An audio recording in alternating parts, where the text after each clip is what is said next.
تو نے یہ کیوں کہا کہ ان دونوں کی؟ تجھے کہنا چاہیے تھا اللہ اور اس کے رسول کی نافرمانی. یہ دونوں کا جملہ اکٹھا کیوں کر دیا؟ اللہ. اب ذرا اس عبارت کو پڑھیں کہ وہ حصہ زمین جو نبی صلی اللہ علیہ وسلم کے اعضاء مبارک کو مس کیے ہوئے ہے علی الاطلاق افضل ہے، یہاں تک کہ کعبہ، عرش اور کرسی سے بھی افضل ہے. والعیاذ باللہ تعالی. علماء کا نظریہ نمبر 5. یہ دیوبندی بزرگ مولانا اشرف علی تھانوی صاحب. اب یہ مولانا کا تو ویسے مطلب ہوتا ہے ہمارے محبوب، لیکن یہ میں اپنے ریفرنس سے مولانا نہیں کہہ رہا، ان کے ریفرنس سے، تاکہ پرابلم اینڈ پہ نہ ہم آئے، احترام کے ساتھ سارے بزرگوں کے نام لیے جائیں. تو مولانا اشرف علی تھانوی صاحب امداد المشتاق کتاب ہے، صفحہ 46 اسلامی کتب خانہ سے شائع ہوئی ہے، اس پر لکھتے ہیں شیخ عبد القادر جیلانی رحمۃ اللہ علیہ کے ریفرنس سے. ادھر آپ کو پتہ چل جائے گا کہ توحید کیا ہے ان بزرگوں کی. وہ کہتے ہیں کہ ایک دن غوث اعظم شیخ عبد القادر جیلانی، غوث اعظم سب سے بڑے مشکل کشا شیخ عبد القادر جیلانی. سب سے بڑا مشکل کشا کون ہے؟ بلکہ اللہ ہی مشکل کشا ہے. اس کے ریفرنس سے کوئی ہے تو وہ ظاہری اسباب میں، غائب میں پکارنا اللہ کے ساتھ خاص ہے. تو وہ کہتے ہیں ایک دن غوث اعظم شیخ عبد القادر جیلانی 7 اولیاء کے ہمراہ بیٹھے ہوئے تھے. نگاہ بصیرت سے ملاحظہ فرمایا کہ ایک جہاز سمندر میں غرق ہونے کے قریب ہے. جہاز کوئی ڈوبنے لگا سمندر میں. تب انہوں نے کیا کیا؟ آپ نے ہمت اور توجہ باطنی سے اس کو غرق ہونے سے بچا لیا. والعیاذ باللہ تعالی. مسلمانوں کے ملک ہڑپ ہو گئے. عراق کو کھا گئے یہود و نصارہ، افغانستان کو کھا گئے، پاکستان بھی تقریباً کھا گئے. لیکن اب کوئی بزرگ توجہ باطنی فرما کے ان کو ہلاک نہیں کر رہے، کیونکہ اب تو میڈیا بہت عام ہے، وہ بزرگوں کو ٹی وی پر لے آئیں گے. تو پرانی باتیں تو جو بھی کوئی کر لے، سنا کے سنی، ہم کہتے ہیں پڑھ پڑھا کے سنی ہو.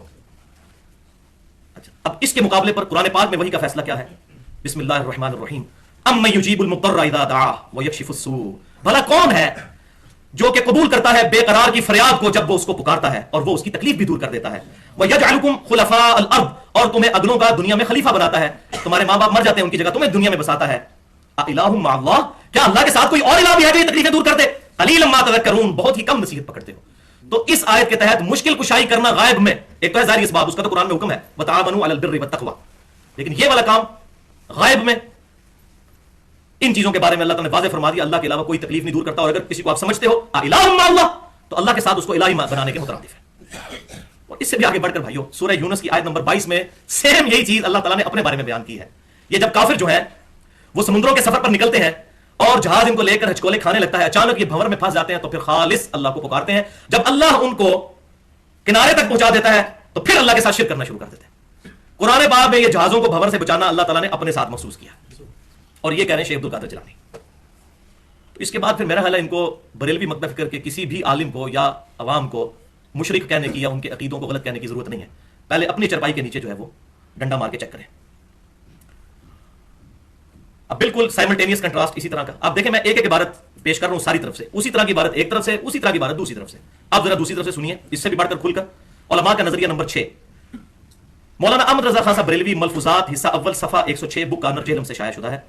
ان سے سوال ہوا، عرض، یہ کوشچن ان سے ہو رہے ہیں، عرض غوث ہر زمانے میں ہوتا ہے؟ یہ پوچھا کسی نے سوال کہ یہ جو غوث آپ کہتے ہیں غوث العظم اور یہ ولایت کا بہت بڑا درجہ ہے، یہ ہر زمانے میں غوث موجود ہوتا ہے؟ تو اس کا جواب ہونا چاہیے تھا ہاں یا نہ میں، لیکن جواب انہوں نے دیا. ان کا ارشاد، بغیر غوث کے زمین و آسمان قائم ہی نہیں رہ سکتے. یہ جواب دیا انہوں نے، کوئی آیت نہیں پڑھی، کوئی حدیث نہیں، یہ جواب دیا. اب اس کے مقابلے پر اللہ تعالیٰ کیا فرماتا ہے کہ زمین و آسمان غوث نے سنبھالے ہوئے ہیں یا اللہ نے خود؟ کسی غوث کو کیا آج کسی بڑے سے بڑے عالم کو بھی زمین و آسمان کے سائز کا ہی نہیں پتا؟ سنبھالنا تو بڑی دور کی بات ہے. امام غزالی جو تصوف میں بہت بڑے بزرگ مانے جاتے ہیں، آپ کی میاں سعادت پڑھ کے دیکھیں، وہ کہتے ہیں کہ سورج جو ہے وہ زمین سے 7 گنا بڑا ہے. حالانکہ سورج زمین سے 700 گنا بڑا، 7 گنا بڑا نہیں ہے، 13 لاکھ گنا بڑا ہے. ان کو تو سائز ہی نہیں پتا تھے کہ یہ چیزیں کیا ہیں. وہ جی شاہ شمس تبریز نے جناب سورج نو کیا تو بھی شمس تے میں بھی شمس، ادھر آتے منو ہے بوٹی پوندے، تیرا نام بھی جو ہے وہ شمس ہے، میرا نام بھی شمس ہے، قریب آ تو یہ بوٹی میں نے بھونی ہے. ان کو تو بھائیو سائز ہی نہیں پتا تھا کہ سورج کیا بڑی بلا ہے. یہ تو ہم بتاتے ہیں سائنٹیفک فیکٹس کی روشنی میں. میں نے 2 لیکچر اس پہ دیے ہیں. ایک مسئلہ نمبر 59 کے نام سے 1 گھنٹے کی گفتگو ہے، منکرین خدا کو دلائل کے ذریعے دعوت. اس میں یہ سائنٹیفک فیکٹ کے ذریعے قرآن پاک کی روشنی میں، سورہ قاف کی روشنی میں میں نے بیان کیا. اور دوسرا لیکچر ہے مسئلہ نمبر 60 کے نام سے who is Allah in the light of latest scientific facts. جدید سائنسی تحقیق کی روشنی میں اللہ کون ہے، اردو میں ہے 1.25 گھنٹے کا. وہ سنے تو پتا چلے گا زمین و آسمان کون تھام سکتا ہے. بہرحال وہی کا فیصلہ سورہ فاطر آیت نمبر 41 ایگزیکٹ اسی الفاظ میں موجود ہے. آپ دیکھ لیں، وہاں بھی انہوں نے کہا کہ جہاز جو ہے شیخ عبد القادر جیلانی کرتے ہیں، انہوں نے کہا زمین و آسمان غوث نے سنبھالے میں. آپ اللہ تعالیٰ سے ذرا سن لیجئے، بسم اللہ الرحمن الرحیم. ان اللہ یمسک السماوات والارض ان تزولا. بے شک اللہ ہی نے تھام رکھا ہے زمین و آسمان کو، کہیں جھول ہی نہ جائے اپنی جگہ سے. وَلَئِن زَالَتَا إِنْ أَمْسَكُهُمَا مِنْ أَحَدٍ مِّن بَعْدِي. اور اگر یہ اپنی جگہ سے ہل جائے تو اس اکیلے کے علاوہ کوئی ان کو تھام ہی نہیں سکتا. غوث نے کہاں سے تھامنا ہے؟ غوث کو تو سائز ہی نہیں پتا. دنیا کا بڑے سے بڑا بزرگ بھائی اس کو اگر قبض ہو جائے نا یا اپنا پیشاب بند ہو جائے تو اپنا پیشاب نہیں کوئی کھول سکتا. انسان تو اتنا لاچار ہے. زمین و آسمان کو سنبھالنا یہ تو بہت بڑی بات ہے. مجھے ایک بھائی نے واقعہ سنایا، ان کے ساتھ سیالکوٹ میں ایک مسئلہ ہوا. انہوں نے کہا کہ یہ جو عبداللہ شاہ غازی ہے نا کراچی میں،